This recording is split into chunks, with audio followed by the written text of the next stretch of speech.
existe uma dúvida muito grande, gente, a respeito de freio motor. De vez em quando eu recebo alguns comentários, algumas perguntas a respeito do freio motor. Vocês podem ver, tá chovendo e eu estou usando o freio motor.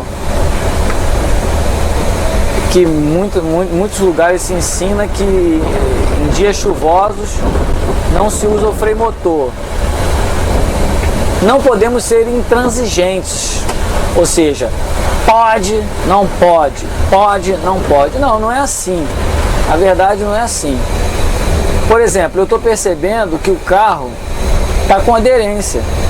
Eu estou percebendo que a rodovia já foi lavada. A chuva já está acontecendo, né, algumas horas. Então, o asfalto, todo aquele óleo, toda aqueles produtos de pneu, né, resina de pneu, tudo que fica ali na via, já foi lavado, entendeu? Agora, eu sim corroboro com essa opinião de que não se deve usar o freio motor quando eu estou andando numa via como essa aqui, um sol bonito, tal, quando eu viro a curva ali, eu me deparo com a chuva muito forte. O que vai acontecer? Todo o óleo, todo o resíduo de pneus, tudo vai ali para o espelho do asfalto. Você vai olhar para o espelho e você vai ver ele brilhar. Quando você vê ele brilhar, você pode ter certeza que ali vai estar escorregando, né? Quando a gente passa um creme no cabelo, ele não brilha, né? Brilhou, escorregou, não tem jeito. E aí, por que o freio motor nesses casos se torna perigoso? Porque o freio motor, ele fecha a saída dos gases, né? Lá no escapamento. Então, quando ele fecha a saída dos gases, ele causa um impacto contrário muito grande, né? Os gases estavam saindo tranquilamente, a borboleta fecha, e aí o pistão ele está rodando, né, no sentido horário. Em algum momento o pistão vai começar a sentir uma resistência muito grande, porque a pressão ela está voltando. A pressão ela está voltando. Então é essa pressão contrária que faz com que todo o sistema também frene, né? Ela vai frenar o virabrequim através dessa compressão contrária, que vai passar essa força para o câmbio, que vai passar essa força para as transmissões, para as bengalas e para as rodas. Então, se você usa o freio motor em um ambiente, um asfalto seco que tem atrito, ele não vai travar a roda, ele vai ter um atrito, você não vai perceber o atrito, né? É um atrito mínimo, vai acontecer um atrito de frenagem mínimo que você não vai perceber. Já com o asfalto brilhando, como eu falei, quando você encostar no freio motor, essa pressão, vocês não fazem ideia da potência em cavalos que é um freio motor, que é um freio motor de um ônibus, né? Geralmente fala muito em cavalos acerca do retarder, né? Ah, o retarder tem tantos cavalos de potência de frenagem, o VEB tem tantos cavalos de potência de frenagem. O freio motor também tem uma potência de frenagem muito forte. Então, quando você trisca o pé no pedal do freio, essa potência ela vai ser transmitida desse jeito que eu falei, por todos esses componentes, né? Motor, câmbio, transmissão e rodas. E as rodas vão literalmente parar. Elas vão parar de rodar. Quando elas pararem de rodar, o motor vai apagar na hora. E aí, meu camarada, depois que o motor apaga, você fica sem direção, porque a direção, ela depende que o motor esteja funcionando para dar pressão ali à bomba do hidráulico.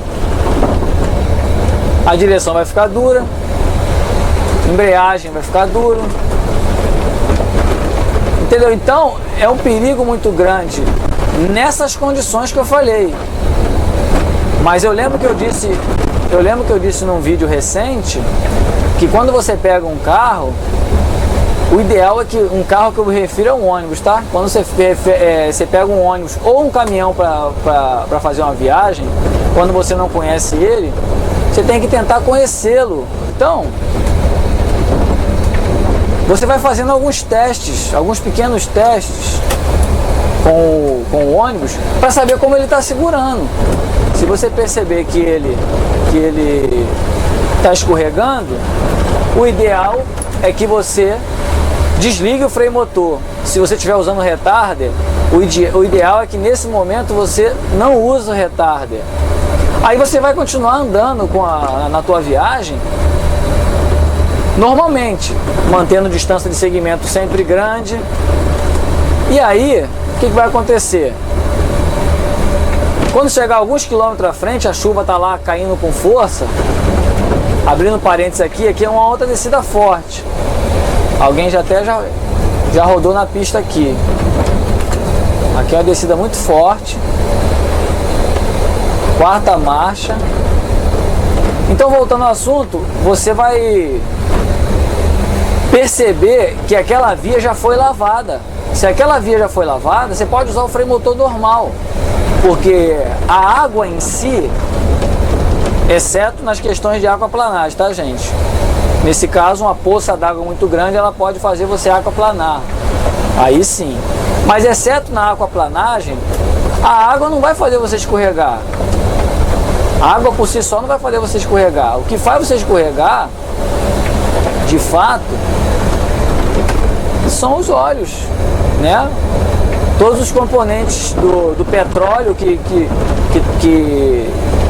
estão presentes em vários produtos dos veículos, e eles são lançados aqui, ó. O próprio atrito dos pneus, na via, ele vai soltando um produto, além do óleo in natura, óleo diesel que derrama, óleo de motor de veículos que muitas vezes ele está ali pingando, tudo isso. Aqui nós estamos chegando em Mangaratiba, para quem é do Rio de Janeiro. Essa descida de Mangaratiba aqui, eu coloquei a quarta marcha lá na saída do túnel, 60 km por hora no máximo. Isso aqui, se tivesse seco, também eu desceria do mesmo jeito, tá? Em 500 metros, continue em frente. O meu Google Maps está programado aqui para eu chegar em Angra.